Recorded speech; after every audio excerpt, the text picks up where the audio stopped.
اعوذ باللہ من الشیطان الرجیم، بسم اللہ الرحمن الرحیم۔ السلام علیکم ناظرین، ابتدا کے ساتھ میں ہوں آپ کا میزبان سبوق سید۔ صبح بخیر ناظرین، رمضان المبارک کے مہینے میں اللہ تعالی ہمیں نیکیوں کا حکم دیتے ہیں، اور یہ حکم اس لیے ہوتا ہے کہ ہم پورا سال اس کو اپنی ویلیو سسٹم کے اندر لے کر آئیں۔ ہم یہ دیکھتے ہیں کہ ہمارے معاشرے کے اندر سب سے زیادہ جن چیزوں پر ہمیں زور دیا گیا ہے وہ یہ ہے کہ ہم اپنے عقائد کو بہتر بنائیں، اپنے اعمال کو بہتر بنائیں اور اپنی عبادات کو بہتر بنائیں۔ اور جب ہم اپنے اعمال کو بہتر بنانے کی بات کرتے ہیں تو وہاں پر ہمیں کئی ذمہ داریاں اللہ تعالی نے ہمارے رکھی ہیں کہ ہم نے ان ذمہ داریوں کو پورا کرنا ہے۔ اور ہم یہ دیکھتے ہیں کہ خدمت خلق کو ایک بڑی بنیادی اہمیت دی گئی ہے۔ اللہ کے رسول صلی اللہ علیہ وآلہ وسلم کی سیرت طیبہ کو اگر ہم گہرائی کے ساتھ پڑھیں تو ہمیں وہاں سے یہ معلومات ملتی ہیں کہ جس میں کہا گیا ہے کہ الخلق یال اللہ، مخلوق اللہ کا کنبہ ہے، اور آپ جس طرح اپنے کنبے کا خیال رکھتے ہیں تو آپ نے اس نظم کائنات کا، اس نظام کائنات کا بھی خیال رکھنا ہے۔ اور اس کائنات کے اندر کچھ طبقات ایسے ہیں کہ جو بہت زیادہ محروم ہیں، اور ان کے لیے ہمیں سب سے زیادہ حکم دیا گیا ہے کہ ان کا خیال آپ نے سب سے زیادہ رکھنا ہے۔ اللہ کے رسول صلی اللہ علیہ وآلہ وسلم کا ارشاد مبارک ہے کہ اگر کوئی شخص کسی یتیم بچے کے سر پر شفقت سے ہاتھ پھیرتا ہے تو اللہ تعالیٰ ایک ایک بال کے بدلے میں اس کو نیکیاں عطا کرتے ہیں۔ اگر اس کی تعلیم کا، اس کی تربیت کا اہتمام کرتا ہے، اسے معاشرے میں ایک اچھا انسان بنانے کے لیے کوشش کرتا ہے تو اللہ تعالیٰ نے اس کے لیے بھی بے انتہا اجر اور ثواب اس کام کے لیے رکھا ہے۔ تو مسلم معاشرے کی زینت یہ ہے، مسلم معاشرے کی خوبی یہ ہے کہ وہ معاشرے کے اندر نیکی کا جو کام ہے، نیکی کے جذبات ہیں، ان کو فروغ دینے کے لیے ہمتاً مصروف رہتا ہے۔ اور ہمیں اپنی زندگیوں میں اس بات کا اہتمام کرنا چاہیے کہ جہاں پر ہم اپنے بچوں کے ساتھ بڑا اہتمام کرتے ہیں وہاں پر ان بچوں کا خیال بھی رکھیں کہ جن کے سروں سے باپ کا سایہ چھن گیا، جن کے ہاں ان کی مائیں ان کو نہیں بلاتی اور وہ اپنی ماؤں کی یاد میں اپنی زندگی جو ہے اسے گزار رہے ہوتے ہیں، اور اس بات کی تڑپ رکھتے ہیں، اس بات کی تمنا رکھتے ہیں کاش ان کی ماں ہوتی، کاش ان کے سروں پر باپ کا سایہ ہوتا تو وہ اپنی زندگی کو اسی طرح گزارتے جس طرح آپ کے بچے گزار رہے ہیں۔ تو یہ کسی کے ساتھ بھی حادثہ ہو سکتا ہے، کسی کے بچے بھی یتیم ہو سکتے ہیں، اور ان سے والد کی نعمت، ماں کی نعمت جو ہے چھن سکتی ہے۔ تو اس لیے ہمیں اس بات کا اہتمام کرنا چاہیے، اس بات کا خیال رکھنا چاہیے کہ معاشرے میں یتیم تو ہوں گے لیکن یتیموں کے سر آپ کی شفقت سے محروم نہیں رہنے چاہیے۔ معاشرے کے اندر ایسے لوگ تو ہوں گے جن کے والدین کا سایہ ان کے سروں پر نہیں ہوگا، لیکن آپ نے اس بات کا ضرور اہتمام کرنا ہے کہ سایہ والدین کا تو سروں پر نہیں ہے لیکن آپ کا سایہ کبھی گھٹنا نہیں چاہیے، ان کے ساتھ ہمیشہ موجود رہنا چاہیے۔ اور ہم یہ دیکھتے ہیں کہ اسلامی سربراہی کانفرنس نے دسمبر 2013 میں پہلی بار رمضان المبارک کی 15 رمضان کو یتیم بچوں کا دن منانے کا اعلان کیا ہے۔ اور یہ جو یتیم بچوں کا دن منایا جاتا ہے یہ اس لیے نہیں ہے کہ ایک دن ہم نے یتیم بچوں کے حوالے سے حساس ہو جانا ہے، بلکہ اس دن کو منانے کا مقصد یہ ہے کہ ہم پورا سال اس معاملے میں حساس رہیں۔ اور پاکستان میں لکیلی بہت ہی زبردست قسم کے ادارے ہیں جو یتیم بچوں کی فلاح کے لیے، ان کی تعلیم کے لیے، اس کی تربیت کے لیے اہتمام کرتے ہیں، اور وہ اہتمام سارا جہاں پر وہ انتظامی ذمہ داریاں پوری کرتے ہیں لیکن آپ کی طرف سے جو معاونت ہے وہ بڑی اہم ہے۔ آپ جب ان اداروں کی معاونت کرتے ہیں تو آپ کی معاونت کی وجہ سے ہی وہ ان یتیم بچوں تک آپ کا جو مال ہے وہ پہنچاتے ہیں، اور اس کے نتیجے میں ان کی تعلیم اور تربیت کا اہتمام کیا جاتا ہے۔ تو آج ہم اس موضوع پر گفتگو کریں گے، اور لیکلی ہمارے ساتھ بڑا زبردست قسم کا پینل موجود ہے۔ ہمارے ساتھ موجود ہیں ایئر مارشل ریٹائرڈ فاروق حبیب صاحب، نائب صدر ہیں الخدمت فاؤنڈیشن کے، اور الخدمت فاؤنڈیشن کا کام آپ سیلاب میں دیکھیں، اور جب بھی کوئی قدرتی آفت ہوتی ہے تو بہت زبردست قسم کا کام ان کا چل رہا ہوتا ہے۔ بہت شکریہ آپ یہاں تشریف لائے۔ ہمارے ساتھ موجود ہیں خانم رضا بطول صاحبہ، مذہبی اسکالر ہیں، آپ ہمیشہ انہیں ہمارے پروگرام میں گفتگو کرتے ہوئے سنتے ہیں، بہت ہی علمی گفتگو کرتی ہیں۔ بہت شکریہ خانم صاحبہ آپ یہاں تشریف لائیں۔ اور بارگاہ سید الکونین میں ہدیہ نعت پیش کرنے کے لیے آج ہمارے ساتھ موجود ہیں حافظ محمد افضال ضیائی صاحب، یہ طالب علم ہیں جامعہ رضویہ ضیاء العلوم راولپنڈی کے۔ بہت شکریہ افضال آپ یہاں تشریف لائے۔ کون سی نعت سنائیں گے ہمیں؟ میں مولانا حسن رضا خان محدث بریلوی ماشاء اللہ، ان کا کلام سنائیں، پھر اس وقت ہم سلسلہ کلام کو آگے بڑھائیں گے۔ بسم اللہ کریں۔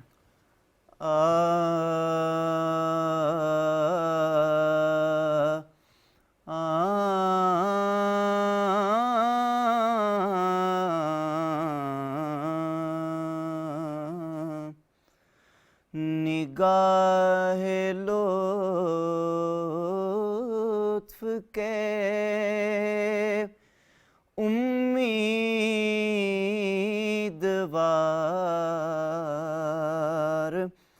ہم بھی ہیں. نگاہ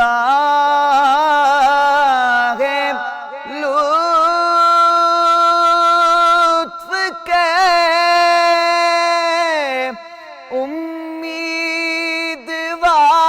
امیدوار ہم بھی ہیں. لیے ہوئے تو دل بے قرار ہم بھی ہیں. اور شعر دیکھیے گا. ہمارے داستے تمنا کی لاج بھی رکھنا.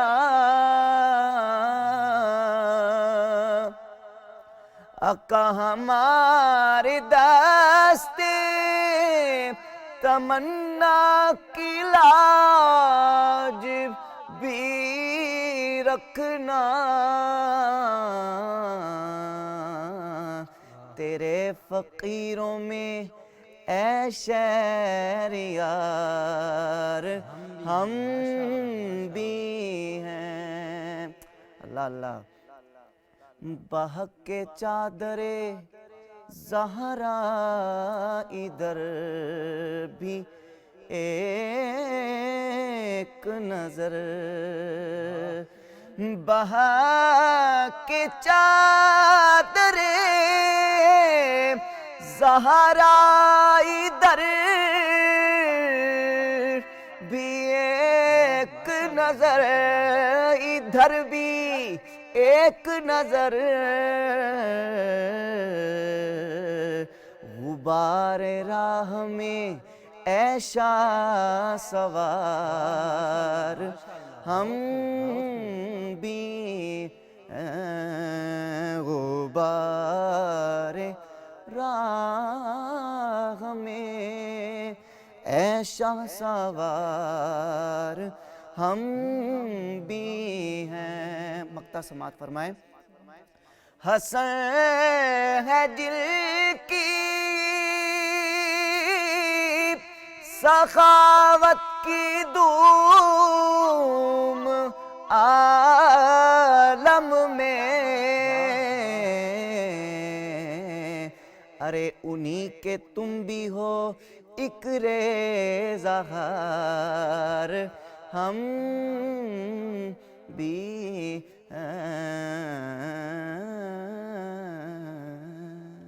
ماشاءاللہ ماشاءاللہ، بہت خوب اور کیا خوبصورت انتخاب آپ نے نعت کا کیا. بہت شکریہ آپ کا. فاروق حبیب صاحب، میں آپ سے جاننا چاہوں گا کہ سب سے پہلے تو یہ بتائیں کہ الخدمت فاؤنڈیشن یتیموں کے حوالے سے کیا منصوبے اور کن پروجیکٹس پہ کام کر رہی ہیں؟ دیکھیں، الخدمت شاید آپ کو پتہ ہو 7 شعبہ جات میں جو ہے وہ کام کرتی ہے. صحیح. ان میں سے ایک شعبہ جو ہے اور جو بڑا شعبہ ہے وہ آرفن کیئر کا ہے. صحیح. آرفن کیئر ایک بڑا پروگرام ہے اور اس کے اندر 2 چھوٹے پروگرامز شامل ہیں. صحیح. ایک جو ہے وہ آغوش ہومز کہلاتا ہے، جس میں جو یتیم بچے ہیں وہ ہاسٹلز میں رہتے ہیں. یہ ان کا وہیں پہ رہتے ہیں پڑھائی کے لیے. وہ باہر اسکولوں میں جاتے ہیں یا بعض جگہوں پہ اسکول وہیں پہ قائم ہیں. ان کی تعلیم کا خیال رکھا جاتا ہے، ان کی صحت کا خیال رکھا جاتا ہے اور سب سے بڑھ کر ان کی تربیت کا خیال کیا جاتا ہے. اور یہ کافی مربوط پروگرام ہے اور اس کے اندر اس وقت ہمارے تقریباً 22 سینٹرز ہیں جو کام کر رہے ہیں. ایک سینٹر ہمارے ٹرکی میں بھی ہے. اچھا. جو دوسرا اس کا سب سیٹ ہے یا سب پروگرام ہے وہ کہلاتا ہے family support programme, orphan family support programme. اس میں جو یتامہ ہیں وہ اپنے گھروں میں ہی رہتے ہیں، اپنے ماؤں کے ساتھ یا اپنے گارڈینز کے ساتھ، اور ان کی تعلیم کا بندوبست کیا جاتا ہے. ان کی ماؤں کے اکاؤنٹس کھولے جاتے ہیں. اس میں ہر 3 مہینے کے بعد اس میں ان کی جو فیس کے پیسے ہیں وہ آ جاتے ہیں، جس سے ان کی فیس کے پیسے ادا ہوتے ہیں، ان کی کتابوں کے، اسکول بیگس کے، یونیفارم وغیرہ کے. لیکن صرف یہاں پہ ختم نہیں ہوتی بات، بلکہ ان سب کو جمع کر کے ہر مہینے ایک پروگرام کیا جاتا ہے جس میں ان کی تربیت کا خیال رکھا جاتا ہے، اس کی تربیت کے حوالے سے ٹریننگ ہوتی ہے، اور نہ صرف ان کی بلکہ ان کی ماؤں کی بھی جو ہے ان کو کوئی ہنر سکھایا جاتا ہے اور ان کے لیے بھی جو ہے بندوبست کیا جاتا ہے۔ اسی طرح جب خاص مواقع آتے ہیں تو ان کے لیے راشن کا انتظام ہوتا ہے، ان کے لیے ونٹر پیکیجز ہوتے ہیں، تو مختلف یہ ایک بہت ہی کمپریہنسو قسم کا پروگرام ہے جس میں ان تمام باتوں کا خیال کیا جاتا ہے۔ صحیح۔ اچھا یہ بتائیں کہ یہ جو آپ ان کا سب کا خیال رکھتے ہیں تو کہاں تک آپ ان کو تعلیم فراہم کرتے ہیں، اور اس بات کا انتخاب آپ کیسے کرتے ہیں کہ ان بچوں کے اندر کون سی صلاحیتیں ہیں، اس کے مطابق ان کو آپ آگے لے کے چلتے ہیں؟ جی، جو انٹرنیشنل ڈیفینیشن کے مطابق جو یتیم کی عمر جو ہے بچے کی وہ 18 سال تک گنی جاتی ہے، صحیح۔ تو ہمارا بھی پروگرام جو ہے وہ 18 سال تک کا ہوتا ہے، تو اس اسنا میں بچے جنرلی وہ ایف ایس سی تک کر لیتے ہیں، صحیح۔ تو میٹرک اور میٹرک کے بعد وہ ایف ایس سی کے بعد وہ اس قابل ہو جاتے ہیں کہ وہ اپنے پیروں پہ کھڑے ہو سکیں۔ اس کے بعد الخدمت کا ایک اور پروگرام ہے، الفلاح اسکالرشپ بھی ہے، جس میں اگر ان کو ضرورت پڑے تو ہائر ایجوکیشن کے لیے ان کو اسکالرشپ بھی فراہم کی جاتی ہے۔ جہاں تک آپ کا یہ تعلق ہے کہ ان کے اندر کیا خوبیاں ہیں یا ان کے اندر کیا صلاحیت ہے، تو پہلے تو ان کی کوشش ہماری جو ہے ساری کوشش اسی پر ہوتی ہے کہ ان کی تعلیم اور تربیت کا بندوبست کیا جائے تاکہ وہ بڑے ہو کر جو ہے وہ معاشرے کے فعال فرد بن سکیں اور اپنا مثبت کردار جو ہے وہ ادا کریں۔ اگر وہ اپنی تعلیم کے لحاظ سے کمزور ہیں، کیونکہ ظاہر ہے ایسا ہوتا ہے، تو پھر ان کے لیے ووکیشنل ٹریننگ کا انتظام کیا جاتا ہے تاکہ جب وہ وہاں سے فارغ ہوں تو وہ اس قابل ہو سکیں کہ وہ خود اپنے پیروں پہ کھڑے ہو سکیں، اپنی ماؤں کو، اپنے خاندان میں جو بھی ہے اس کو، بہن بھائیوں کو چھوٹے مدد فراہم کر سکیں، اور اگین معاشرے کا جو ہے وہ ایک فعال فرد جو ہے وہ بن سکیں۔ صحیح۔ اچھا یہ بڑی امپورٹنٹ بات، میں ذرا آپ مہمانوں سے بھی گفتگو کروں گا، لیکن آپ سے میں ایک آخری سوال جو کرنا چاہوں گا وہ تھوڑا سا یہ بتائیے گا کہ کوئی ڈیٹا ہے کہ پاکستان میں کتنے یتیم بچے اس وقت ہیں، اور ان کے لیے حکومتی سطح پر اور باقی جو تنظیمات ہیں وہ کس قسم کا رول پلے کر رہی ہیں؟ جی، تقریباً جو یونیسیف کا ہی فگر ہے کہ دنیا میں تو اس وقت تقریباً 15.5 کروڑ بچے جو ہیں وہ 15.5 کروڑ، جی ہاں، بچے جو ہیں وہ یتیم ہیں، اور یہ فگر کچھ سال پرانی کی ہے تو اب ظاہر ہے یہ بڑھ گیا ہوگا۔ پاکستان میں یہ تعداد جو ہے اگین یونیسیف کے فگرز کے مطابق تقریباً 46 لاکھ کے قریب ہے، اور یہ بھی فگر تقریباً 2-3 سال پرانی ہے، تو شاید اب تقریباً 50 لاکھ کے قریب ہوگی پاکستان میں۔ اس کا مطلب یہ ہوا کہ 2% جو ہمارے عوام کا حصہ ہے، یعنی کہ جو ٹوٹل پاپولیشن کا حصہ ہے، وہ یتیم بچوں پہ مشتمل ہے۔ صحیح۔ اس بڑی تعداد کی ایک وجہ تو قدرتی آفات ہیں، پاکستان میں جو ٹیررزم ہے اس کے ریلیٹڈ ایشوز جو ہیں، تو ان کی وجہ سے یہ تعداد جو ہے تھوڑی زیادہ ہے۔ حکومتی سطح پر بھی ظاہر ہے یتیموں کے لیے کام ہو رہا ہے، لیکن ہمارے یہاں این جی اوز بہت بڑھ کر یہ کام کر رہی ہیں، اور اسی حوالے سے جو آپ نے ذکر کیا کہ جو 15 رمضان کو ہم ورلڈ آرفن ڈے مناتے ہیں خاص طور پہ اسلامی ممالک میں، تو ایک forum Pakistan orphan care forum جو ہے وہ بنایا گیا تھا 2016 میں، جس میں کوئی 22 کے قریب تنظیمیں ہیں جو آرفن کیئر کے حساب سے حوالے سے جمع ہوئی ہیں اور وہ مل کر کچھ کام کرتی ہیں۔ مطلب ایک تو یہ کہ آگہی دینا، لوگوں کو شعور دینا کہ یہ یتاموں کے کیا حقوق ہیں، ان کے کیا ان کے پرابلمز ہیں، اس کو کس طرح حل کیا جائے، پالیسی کے جہاں پہ ایوانوں میں، تاکہ ان کے ساتھ مل کر جو پالیسی ساز ادارے ہیں، جو لوگ ہیں لیجسلیچرز میں، ان کے ساتھ مل کر ایسی پالیسیز مرتب کی جائیں کہ جن میں ان کے حقوق کا خیال رکھا جائے، اور تیسری چیز یہ کہ جو آپس میں ایک دوسرے کے تجربے سے فائدہ اٹھا سکیں اور زیادہ بہتر بنا سکیں اس چیز کو۔ صحیح۔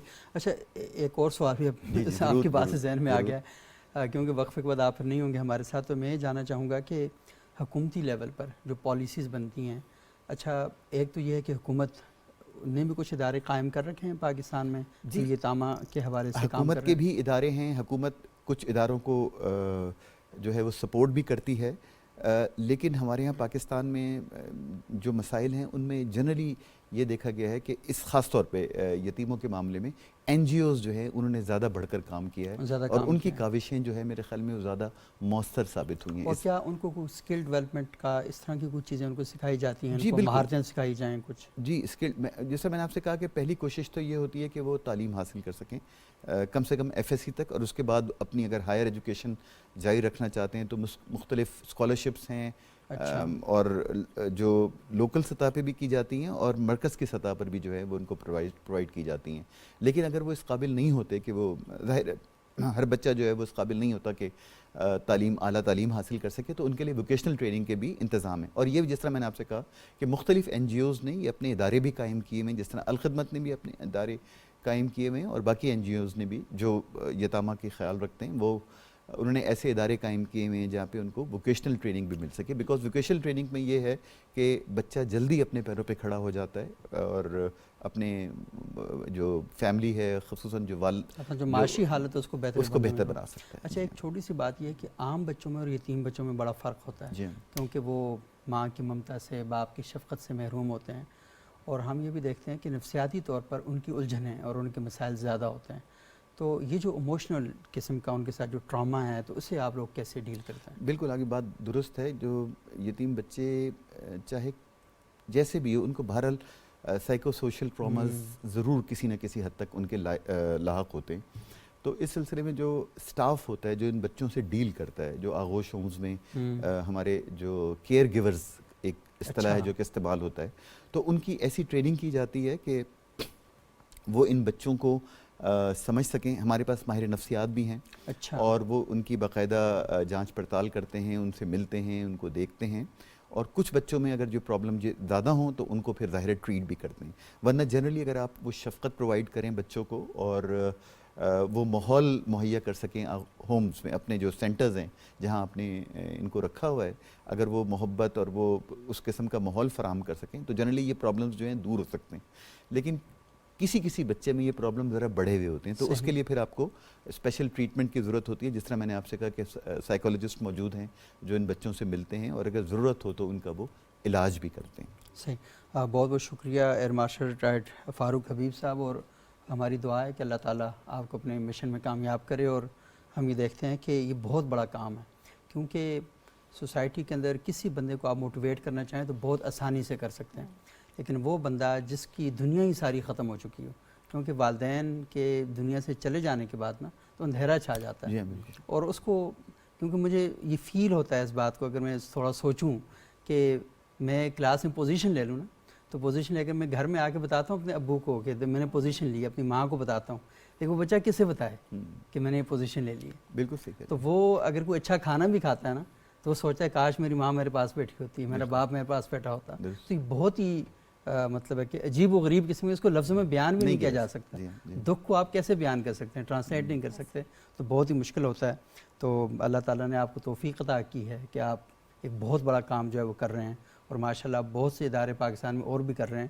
اور لوگوں کو بھی بہت زیادہ حساس ہونے کی ضرورت ہے کہ اس طرح کے اداروں کے ساتھ وہ بہت زیادہ مدد کریں، اور جب وہ کریں گے تو اللہ تعالیٰ ان کی زندگی میں برکت عطا کرے گا. تو بہت شکریہ آپ کا.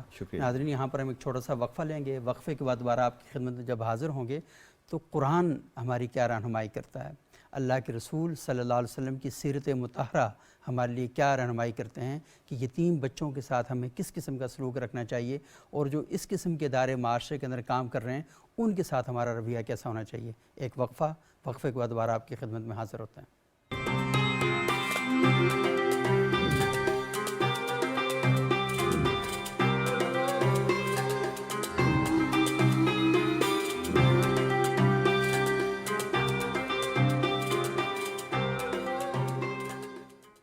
ناظرین، وقفے کے بعد ایک بار پھر پروگرام میں خوش آمدید. آج ہم گفتگو کر رہے ہیں یتیموں کے عالمی دن کے حوالے سے. 15 رمضان ہر سال مسلم دنیا میں اسلامی سربراہی کانفرنس نے جو ایک شیڈول جاری کیا اس کے مطابق یتیموں کے عالمی دن کے طور پر منایا جاتا ہے. تو آپ نے وقفے سے پہلے ایئر مارشل ریٹائرڈ فاروق حبیب صاحب کی گفتگو سنی، انہوں نے ڈیٹا باقاعدہ بتایا اور کس طریقے سے ان کے اداروں کے اندر کام کیا جا رہا ہے. تو ہم مزید اس پر تھوڑی سی گفتگو کریں گے. وقفے میں ہمیں جوائن کیا ہے ڈاکٹر محمد حسین بلتی صاحب نے، اور ڈاکٹر محمد حسین صاحب ایک ادارہ ہے پیس اینڈ ایجوکیشن فاؤنڈیشن، اس کے ساتھ منسلک ہیں. یہ خود عالم دین ہیں، کئی کتابوں کے مصنف ہیں. بہت شکریہ ڈاکٹر صاحب آپ یہاں تشریف لائے. یہ بتائیے گا کہ قرآن کی اور اسلام کی جو تعلیمات ہیں یتیموں کے حقوق کے حوالے سے وہ کیا ہیں؟ اعوذ باللہ من الشیطان الرجیم، بسم اللہ الرحمن الرحیم. سب سے پہلے تو سبق صاحب بہت شکریہ آپ کا. آپ کا شکریہ. ایک ایسا موضوع کہ جس پہ گفتگو کرنا بہت ضروری ہے اس معاشرے کی، اور بہت مشکل بھی ہو جاتا ہے، اور بہت مشکل بھی ہے، اور دوسرا یہ کہ ایسا حساس ٹاپک ہے کہ جس پہ بات کرتے ہوئے بھی انسان ڈرتا ہے کہ پتہ نہیں اس کے حقوق اور اس کی ادائیگی میں جو بات کر رہا ہے وہ پتہ نہیں اس پہ پورا اتر بھی رہا ہے یا نہیں.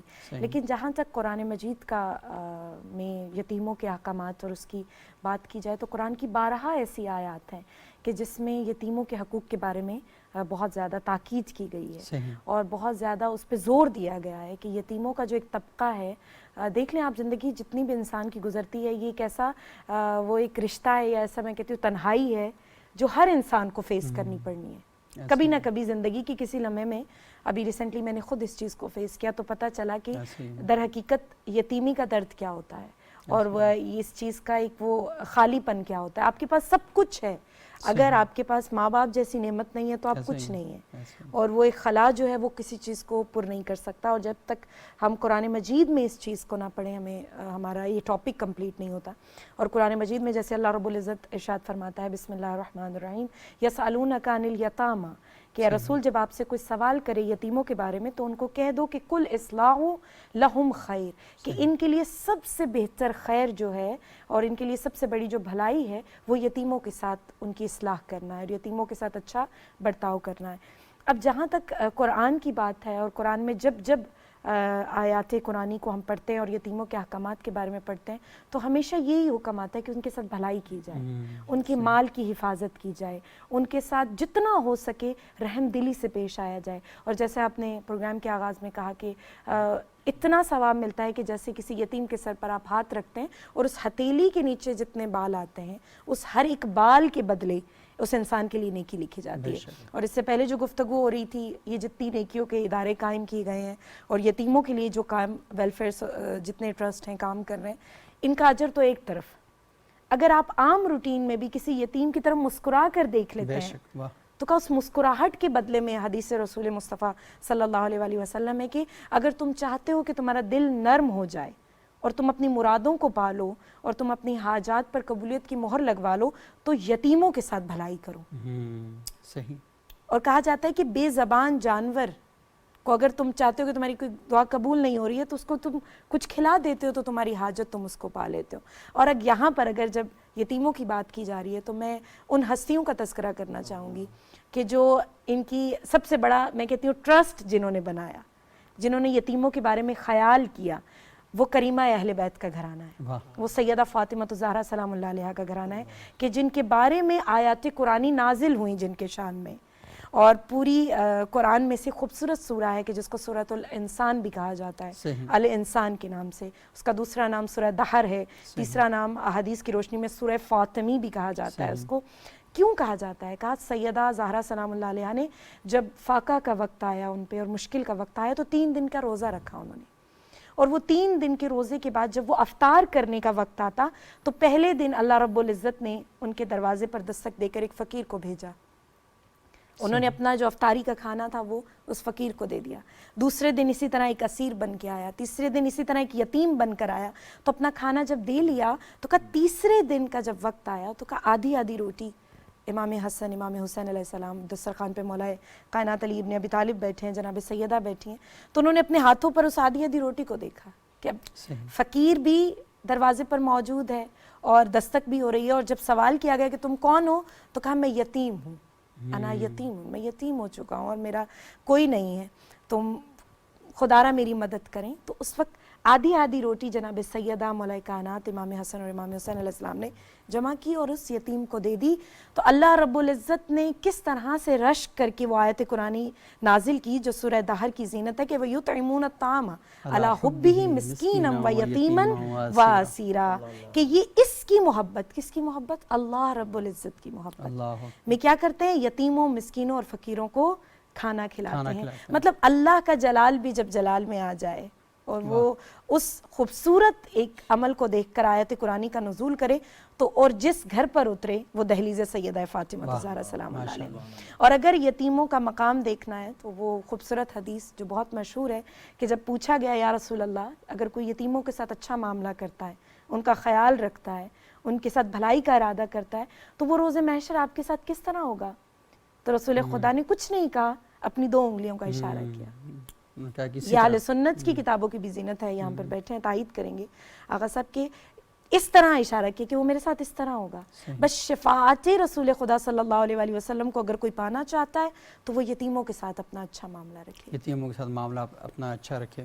بہت شکریہ, بڑی اہم گفتگو آپ نے کی, اور لازمی اس گفتگو کو عمل کے قالب میں ڈھالنے کی ضرورت ہے کہ جب تک ہم اسے اپنے عمل میں نہیں لائیں گے تب تک اس گفتگو اور اس میں انسان کی بقا ہے, مطلب قلب کے نرم ہونے کا ذریعہ ایسا ہی ہے. یتیموں کے ساتھ بھلائی کرنا ہے. اگر آپ بامراد نہیں ہو پا رہے ہیں, بے مراد ہیں, آپ کی کوئی حاجت پوری نہیں ہو رہی, تو کہا یتیموں سے بھلائی کرو. اور وہ بھلائی یہ نہیں ہوتی کہ آپ مطلب بہت بڑے بڑے کام کریں, کہا ایک مسکراہٹ, ایسا ہی ہے, ایک چھوٹا سا عمل, اچھی بات, تعلیم دے دینا. اور آج کل جو ہمارے ٹرسٹ بنے ہوئے ہیں, میں ان کو بہت اپریشیٹ کرتی ہوں. پارا چنار کے بہت ایسے یتیم ہیں لوگ, شہداء کے بہت سارے بچے ہیں جن کو بہت اچھی تعلیم دی جا رہی ہے, میں خود ان کو پڑھا رہی ہوں. اور ایسے ٹرسٹ ہیں کہ جو بے نام ہیں, جن کا کوئی نام نہیں, اور وہ ایسے چھپ کے نیکی کر رہے ہیں. اور کہا جاتا ہے نا, نیکی اس طرح سے کرو کہ تمہارے دائیں ہاتھ سے کر رہے ہو تو بائیں ہاتھ کو خبر ہی نہ ہو. اور ایسی نیکی تو اللہ نورن علی نور ہوتی ہے. نیکی کر کے فیس بک پہ نہیں ڈالنی, لیکن نیکی کر کے آپ نے اسے سوسائٹی کے ایک ویلیو بنانا ہے تاکہ معاشرہ نیک ہو جائے. خوبصورت جملہ ہے آپ کا. میں اگلے دن دیکھ رہی تھی اور اس چیز کو میں نے خود دیکھا اور مجھے بڑا افسوس ہوا. ایک ٹرسٹ ہے, نہیں نام لینا چاہیے اس چیز کا, اور دیکھیں نیکی کر کے آپ اس چیز کو رہنے دیجئے. اگر کر بھی دی ہے, اگر آپ نے میڈیا پہ فیس بک پہ ڈال بھی دی ہے, تو اس کو پورا ہونے دیجئے. وہ ٹرسٹ ایسا ہے کہ پیسے بھی لیتا ہے باہر کے ممالک سے, مدد بھی کرتا ہے, اور بعد میں دکھاوے کی پکچرز بنا کے وہ چیزیں ان سے واپس لے لی جاتی ہیں. اس طرح کے بہت سے اداروں کے بارے میں شکایات آئیں. اور وہاں پر مجھے بلایا گیا اور میں نے وہاں پہ خطاب کرنے سے منع کر دیا. کیوں؟ کیونکہ وہ جب مجھے پتا چلا کہ بس یہ شو آف ہے, اور اس کے بعد یہ ساری چیزیں, اور وہ بلایا گیا, فیک بچوں کو بلایا گیا کہ یہ یتیم ہے اور ان کی مدد, بہت ساری چیزیں وہاں پہ رکھی گئی. اس کا مطلب یہ نا کہ اس سے ایک بڑی امپورٹنٹ چیز حاصل ہوگی ہمیں کہ آپ جو پیسہ دے رہے ہیں تو آپ کو دیکھنا چاہیے کہ کہیں آپ کا پیسہ غلط ہاتھوں میں استعمال تو نہیں ہو رہا. تو یہ نہ ہو کہ آپ یتیموں کو پیسہ دیں اور یتیموں کا استحصال کرنے والوں کی جیب میں وہ پیسہ جا رہا ہو. تو اس کا بہت زیادہ احتیاط کرنا چاہیے. اور یہی ہے کہ رسپانسبلٹی کیا ہوتی ہے, کہ دین ہمیں صرف یہی بات بتاتا ہے کہ آپ نے ذمہ داری کا مظاہرہ کرنا ہے.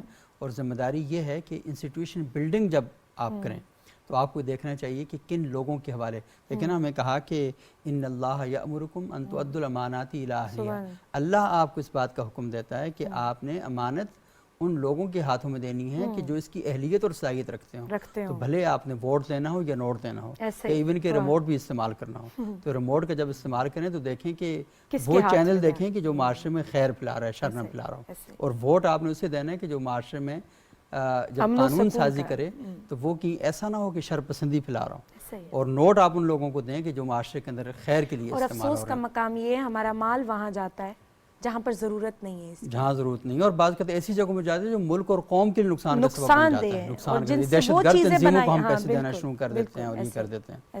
تو بہت شکریہ آپ کا ڈاکٹر محمد حسین صاحب. میں جو آپ سے بنیادی بات کرنا چاہ رہا تھا, اور آپ کو جو زحمت بھی ہم نے دی, کہ بہت سے ادارے ہیں پاکستان کے اندر بڑا خیر کا کام کر رہے ہیں, اور بڑا اچھا اشارہ کر دیا انہوں نے. میں اصل میں یہ والی بات آپ سے پوچھنا چاہ رہا تھا کہ یہ جو انسٹیٹیوشن بلڈنگ ہے ہمارے ہاں, اس کا جو تصور ہے یہ اصل میں 4 بندے اکٹھے ہوتے ہیں, ایک ادارہ بنا لیتے ہیں. اچھا بعض کا یہ بھی ہوتا ہے کہ بڑے اچھے اخلاص کے ساتھ وہ بناتے ہیں, لیکن ان کے پاس نہ تربیت ہے, نہ ٹیکنیک ہے, نہ قانون سازی ہے, کچھ بھی نہیں ہے. تو آپ کیا سمجھتے ہیں کہ جب ہم سوسائٹی میں فلاح کے ادارے بنائیں, ویلفیئر کے ادارے بنائیں, تو ہمیں کن چیزوں کا بنیادی طور پر خیال رکھنا چاہیے, معاشرے کی طرف سے بھی اور اداروں کی طرف سے بھی؟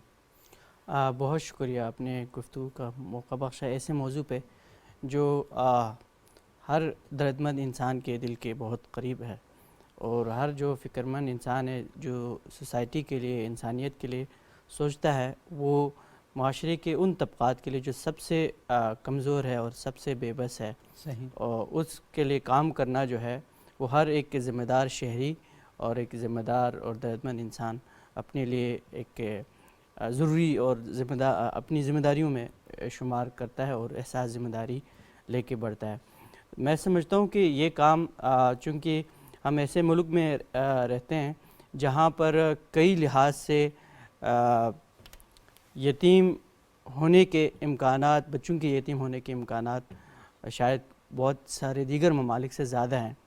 ان کی ایک وجہ تو یہ ہے کہ ہمارے ہاں جو ایک بہت بڑی وجہ یہ ہے کہ آفات قدرتی آفات، کلائمیٹ چینج کے مسائل ہیں، جس میں سیلاب ہے، جس میں بارشوں کی اور مختلف زلزلوں کے، ہاں تو بہت سارے اس طرح سے ہیں. تو اس میں بہت بڑی تعداد میں بچے جو ہے یتیم ہو جاتے ہیں. دوسری ایک بڑی وجہ اس میں جو ہمارے ہاں انتہا پسندی کا مسئلہ ہے، اس کی کئی شکلیں ہیں. ایک تو خاندانی دشمنیوں میں لوگ مارنے پر آ جاتے ہیں، سماجی جرائم اس طرح ہے، ڈاک زنی میں اور مقابلوں میں، پولیس مقابلوں میں، اور تیسرا جو دہشت گردی کے اس میں ہے، اور اس کی بھی کئی شکلیں ہیں، کچھ سرحدی تنازعات کے وجہ سے، کچھ اندرون ملک. تو اس میں زیادہ تر چونکہ جو بھی کانفلکٹ ہے، چاہے جس وجہ سے بھی ہے، اس کا براہ راست جو ایکٹیو ایلیمنٹ سامنے ہوتا ہے وہ مرد یا والد باپ زیادہ ہوتے ہیں. تو ایسے حالات میں بچے جو یتیم ہوتے ہیں وہ زیادہ تر باپ کی شفقت سے ہوتے ہیں، محروم ہو جاتے ہیں. تو اس میں بھی مختلف شکلیں ہیں. ایک سب سے جو دردناک تکلیف دہ مرحلہ اس وقت آ جاتا ہے کہ جب کسی بھی وجہ سے، خاص طور پر کسی دھماکے یا سیلابی کیفیت کی وجہ سے، ماں باپ دونوں سے جو بچے محروم ہو جائیں، اور اگر خدا نخواستہ ان کو کسی قسم کی بیماری یا معذوری یا اس قسم کی بھی چیز ساتھ جڑی ہوئی ہو، تو وہ بہت ہی دردناک کیفیت میں جاتے ہیں. تو ایسے میں پورے معاشرے کی ذمہ داری ہے، چاہے وہ آپ ان کو کیا کہتے ہیں حکومتی حلقے کہیں، چاہے ان کو غیر سرکاری تنظیمیں NGOs کا کہیں، یا سماج کے محراب و منبر سے لے کر مذہبی ادارے مختلف، ان سب کی اجتماعی ذمہ داری ہے کہ ان طبقات کے لیے ادارتی کام کریں. دیکھیں، انفرادی کام سے میں شاید ایک بچے کا، دو بچے کا، یا ہر انسان ایک دو کا شاید لحاظ یعنی خیال کر سکیں، لیکن اگر آپ ادارے بنائیں اور منظم طریقے سے بنائیں، اور ان اداروں میں جس طرح کے محترمہ نے فرمایا کہ ٹرانسپیرنسی کو، شفافیت کو اور ذمہ داری کا مظاہرہ کیا جائے، اور اس قسم کی کچھ خرابیاں نہ ہو جس سے ساکھ متاثر ہوں، تو اس کے لیے ضروری ہے کہ آپ ایک تو اپنے ہیومن ریسورس جو ہے، ایسے لوگوں کی ٹیم بنائیں، ایسے لوگوں کو کا پورا ایک یعنی ہیومن ریسورس ڈیولپ کریں، جس میں ماہرین نفسیات شامل ہیں، جن میں ماہرین تعلیم شامل ہوں، اور ان کی تعلیم و تربیت کے لیے دیگر جو ہے سپورٹس ایکٹیویٹیز اس میں بہت اہم ہے. اور چونکہ وہ بچے جو ہے ماں باپ کی شفقت سے محرومی کی وجہ سے ایک ایموشنل ٹراما سے گزر جاتے ہیں، اور اس کے لیے خاص طور پر تھراپیز ہیں، ہیلنگ کے مختلف وہ ہیں. تو ان ساری چیزوں کو جوڑ کر آپ اپنے پورے ایک ادارے کو کھڑا کرنے کی ضرورت ہے. بہرحال وہ حکومتی سطح پہ بھی، سرکاری سطح پہ بھی، اور گراس روٹ لیول پہ، گاؤں ولیج کی سطح پہ، جہاں جو ہے یتیموں کے لیے خاص اہتمام ہو، اور پھر جہاں ہمارے ہاں پیسے جو ہے باقی چیزوں کے اوپر خرچ ہوتے ہیں، مذہبی جلسے جلوسوں کے اوپر، یا محراب منبر، مساجد کی تعمیر، یا باقی جو چیزیں ہیں، باقی جو تفریحی چیزیں ہیں، ان پہ اس سے کئی زیادہ بہتر یہ ہے کہ معاشرے کے جو سب سے کمزور طبقات ہیں، جو یتیموں سے بڑھ کے کون سے طبقات ہیں، ان پہ انویسٹ کیے جائیں، ان کی تعلیم و تربیت، ان کے تحفظ کے لیے اہتمام کیا جائے. اس میں ایک اہم ایشو، ایک لیگل سائڈ بھی آتا ہے کہ یہ بچے چونکہ ہر طرح سے سپورٹ سسٹم ان کا کمزور ہو چکا ہوتا ہے یا ٹوٹ چکا ہے، اس کی وجہ سے یہ استحصال کے لیے سب سے زیادہ ولنریبل ہوتے ہیں.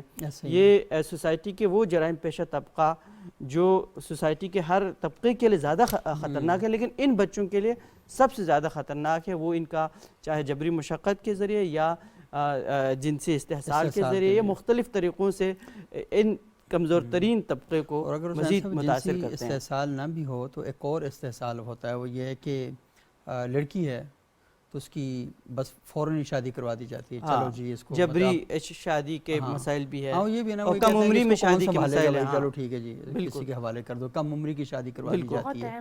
جی ہاں. تو اس کے ساتھ بہت سی چیزیں جڑی ہوئی ہیں، اور کیونکہ یہ جو آپ نے بڑا اچھا کہا کہ دیہاتوں کی سطح پر، گاؤں کی سطح پر، کیونکہ یہ جو تنظیمیں ہیں یہ ماشاءاللہ بہت ہی زبردست کام کر رہی ہیں، لیکن بہت بڑے لیول پر کر رہی ہیں. لیکن اس کا آغاز آپ کے گاؤں میں ہونا چاہیے. آپ کے ہاں مسجد ہے، امام بارگاہ ہے، چرچ ہے، مندر ہے، جو بھی جہاں پر بھی آپ رہتے ہیں، آپ کی جو جگہیں، تو وہاں پر ہی آپ اگر اس کا اہتمام کر لیں، کہ کیونکہ آپ نے بڑی اچھی بات یہ کہی، اور خانم صاحبہ نے بتایا کہ دہشت گردی ہے، قدرتی آفات ہیں، کلائمیٹ چینج کے ایشوز ہیں، تو وہاں پر ہم دیکھتے ہیں کہ ایسا نہیں ہے کہ اب کوئی ہو تو تبھی ہم اہتمام کریں، تو ہمیں پہلے سے ہی تیار رہنا چاہیے کہ ہاں اگر خدا نخواستہ اس معاشرے میں ایسے بچے پیدا ہو جاتے ہیں تو ہمیں ان کے لیے کوئی نہ کوئی اسپیس ضرور بنا دینی چاہیے. اور یتیم بچے کا مطلب یہ ہے کہ اس کا باپ فوت ہو گیا یا اس کے والدین دنیا سے چلے گئے، تو اس کا مطلب یہ نہیں ہے کہ اس کے سر پہ جو شفقت والا ہاتھ وہ ختم ہو گیا. آپ وہ سب ذمہ کو- داری ختم نہیں ہوئی، ہاں وہ یہ ذمہ داری اب سوسائٹی کیونکہ پر ہاں منتقل اس ہو کا گئی. باپ چلا گیا، اس کی ذمہ داری اب آپ سب کے اوپر آ گئی ہے. آپ یہ نہیں کہہ سکتے ہاں اس کا باپ مر گیا تو اب ہم کیا کریں، نہیں، اب سب کی رسپانسبلٹی آ گئی ہے. تو اس بچے کے سر پر کل تک صرف ایک باپ کا ہاتھ تھا، اب آپ سب کے ہاتھ اس بچے کے سر پر ہوں، اور جب اس بچے کے سر پر سب کے ہاتھ ہوں گے تو پھر انشاءاللہ اللہ تعالیٰ سے آپ جو اجر اور ثواب کی امید رکھتے ہیں تب بھی وہ پوری ہوگی. اور دوسرا وہ بچہ بھی کل معاشرے کا ایک اچھا فرد بن کر آپ کے لیے وہ اچھا ڈاکٹر بن سکتا ہے، اچھا انجینئر بن سکتا ہے، اور وہ آپ کے لیے سوسائٹی میں خیر کے کام جو ہیں وہ کر سکتا ہے. ادروائز جی جی جی جی کہیے. ادروائز اس میں پھر یہ ایشو آتا ہے کہ یہ جو بالکل کچی کیا کہتے ہیں عمر میں یہ بچے جو ہے خدا نخواستہ مختلف جرائم جیسے نشے کے یا دیگر جرائم، اور ایون جو ایکسٹریمسٹ گروپس ہیں وہ ان کو ایک یہ پورا ایک ڈیٹا ہے، ہاں ان کو اکثریت اپنے جو ہے اس میں بچوں کی شامل کر لیتے ہاں، ہیں ان کو ساتھ لے مختلف، کے چلے جاتے کیونکہ ان کو بہلانا بہت آسان ہے، ان کا سپورٹ سسٹم ویسے بھی نہیں ہے کہ جو ان کو روک سکے، سنبھال سکے، تو ایسے میں وہ ریکروٹ کر لیتے ہیں اپنے اس میں. تو یہ پھر پوری سوسائٹی کے لیے آپ اگر اپنی ذمہ داری نہیں نبھائیں گے تو وہ کئی گنا خوفناک ہو کے سوسائٹی ہاں، کو آپ اپنے سہنا بچے پڑے گا. کو پڑھا لکھا کے ڈاکٹر بنائیں گے اور اپنے پڑوس میں کسی یتیم بچے کو یا کسی ایسے بچے کو جس کے والدین اس کی صحیح طرح تربیت نہیں کر سکے تو آپ کا بچہ ڈاکٹر بنے گا، اور اللہ نہ کرے کل وہ جو بچہ ٹیررزم کی طرف چلا گیا، دہشت گردی کی طرف چلا گیا، آپ کا بچہ جس کو محنتوں سے آپ نے پڑھایا ہوا ہے اس کی خدا نخواستہ ایک گولی کی مار ہوگا. تو بہتر یہ ہے کہ اپنے بچے کے ساتھ ساتھ تھوڑی سی محنت کر کے اس بچے کو پڑھائیں، کیونکہ وہ نہیں کریں گے تو پھر آپ کے لیے مسائل پیدا ہو اسی سکتے لیے ہیں. میں کہتا ہوں کہ حسرتیں جو ہے پھر نسلوں کو پھر برباد کر دیتی ہیں. ایسے ہی ہے، بالکل کہ ہاں، ایسے پھر آپ ایسے ماحول میں پھر آپ لوگوں کی اور ان بچوں کی حسرتیں جب بڑی ہوتی ہیں اور اس کے اندر ہاں، اینگر کا جتنی اور بڑی ہوتی پھر جاتی ہیں اتنی بری ہوتی انتقام جاتی کا ہیں، ایک پھر ہو وہ جاتی پھر ہیں. آگے نسلوں کے لیے خوفناک صورتحال بہت بہت بن جاتی ہے. شکریہ ڈاکٹر محمد حسین صاحب، بہت شکریہ خانم رضا بطول صاحبہ. اور یہ گفتگو اس حوالے سے بڑی اہم ہے کہ ہم نے صرف دل کے ساتھ سوچنا شروع کریں. اگر تھوڑا سا نا ہم تصور کریں کہ خدا نہ خواستہ بچپن میں اگر میرے والدین کا سایہ میرے سر پہ نہ ہوتا تو میں کیسا ہوتا.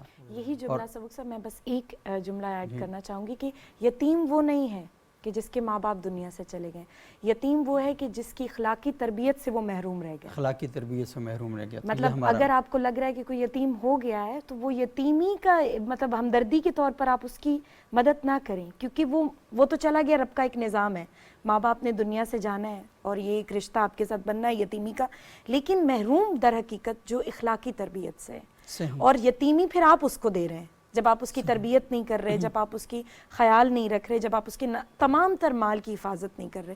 اور جہاں تک خاندانی لوگوں کی بات ہے تو بچہ یتیم ہوتا نہیں ہے کہ اس کی جتنے بھی مال و اسباب جتنا بھی ہوتا ہے اس پہ ہم اپنا حق سمجھنے لگتے اس پہ ہیں اپنا کہ حق سمجھنا بچہ شروع ہے، کرتے ہیں. میں چچا ہوں تو میں اس کا خیال رکھوں گا. کیونکہ اس کا مال ہے. اور شریعت میں بھی یہ موجود ہے کہ جب تک یتیم بڑا نہ ہو جائے جو بچہ ہے تب تک آپ اس کے مال میں سے کوئی چیز استعمال نہیں کر سکتے. جب وہ بڑا ہو اجازت دے تو آپ اس کے مال میں تصرف جب کر اس سکتے سن ہیں. شعور کو پہنچ جائے اب اس کی مرضی، آپ اس کا مال اس کے حوالے کریں اور وہ خود دے دے گا کیونکہ آپ اس کے لیے لوگوں کے تباہ ہونے کے واقعات ہیں جنہوں نے یتیموں کا مال کھایا. یتیموں کا مال کھایا. تو یہ بہت ہی اہم گفتگو ہے. ناظرین، آپ نے اس پر غور کرنا ہے، اور غور اس حوالے سے کرنا ہے کہ ہمارے معاشرے کے اندر اگر یتیم بچے موجود ہیں تو ہم نے ان کی تربیت کے لیے، ان کے اخلاقیات کی بناؤ سنگھار کے لیے ہم نے ہر وقت کوشش کرنی ہے. اور اگر ہم یہ کوشش نہیں کریں گے تو اللہ کے ہاں ہم مجرم تو ہوں گے ہی ہوں گے، لیکن اس معاشرے کے اندر ہم اپنے لیے مسائل جو ہیں وہ پیدا کرنا شروع کر دیں گے. ہمارے ساتھ موجود ہیں حافظ محمد افضال ضیائی صاحب، وہ منقبت پیش کریں گے اور منقبت کے ساتھ ہی ہمارے پروگرام کا اختتام ہو جائے گا. بہت شکریہ. اللہ حافظ. پڑا ہوں در پہ تیرے مثل کا یا زہرا، پڑا ہوں در پہ تیرے مثل کا یا زہرا ملے فقیر کو خیرات جاں یا زہرا ملے فقیر کو خیرات جاں یا زہرا. اور شعر دیکھیے. میں گو برا ہوں مگر تیرا وہ گھرانہ ہے. میں گو برا ہوں مگر تیرا وہ گھرانہ ہے. کیا بروں سے بھی جس نے نبھایا زہرا. کیا بروں سے بھی جس نے نبھایا زہرا. اور نہ پھر آج مجھے اپنے در سے تو خالی نہ پھر آج مجھے اپنے در سے تو خالی کہ تیرے بابا ہیں شاہوں کے شاہ یا زہرا. کہ تیرے بابا ہیں شاہوں کے شاہ یا زہرا. ملے فقیر کو خیرات جاں یا زہرا. اور حاصل کلام شعر میں کہہ رہا ہوں. اللہ اکبر سبحان اللہ. حضور قبلہ پیر سید نصیر الدین نصیر الگیلانی رحمۃ اللہ تعالیٰ علیہ کہتے ہیں تیرے حسین کا کردار دیکھ کر اب بھی تیرے حسین کا کردار دیکھ کر اب بھی پکارتے ہیں ملک واہ واہ یا زہرا. پکارتے ہیں ملک واہ واہ یا زہرا. ملے فقیر کو خیرات جاں یا زہرا.